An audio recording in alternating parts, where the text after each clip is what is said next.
In the net effect as a content creator, it does change the dynamic of the industry. I think I've been thinking about this a lot, and I think the effects are pretty multifaceted and actually not just on the design side, but on the business side. If I think about I think there's two elements of it. One is you can make new game design with it, which is, of course, true. But the other real effect of I think it's large and we can't ignore, is that it's predominantly a supply side technology. You're not, but it does make content creation of games easier, I think.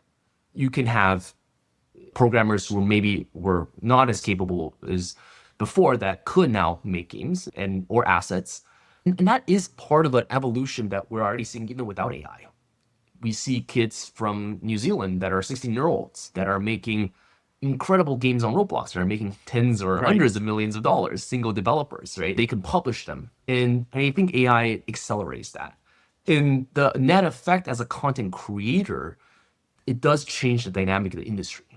And going back to why big studios like Series A, big rounds don't work anymore, I think there's a lot of these elements. And then there's a second element with which is, can we create new gameplays with AI Mhm. that is different?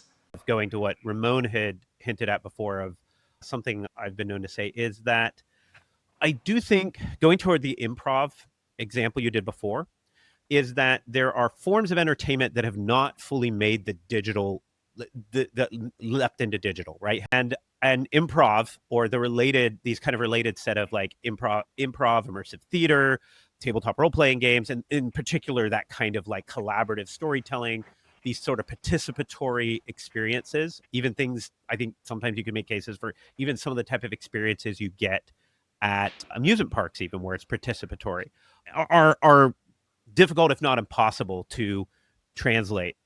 That is the way I sometimes think that how we might make the argument that if it is true that we can create new types of gameplay, or essentially new types of entertainment experiences that even further blur between games and films sometimes, that we're either drawing in new people or expanding the pie in some way,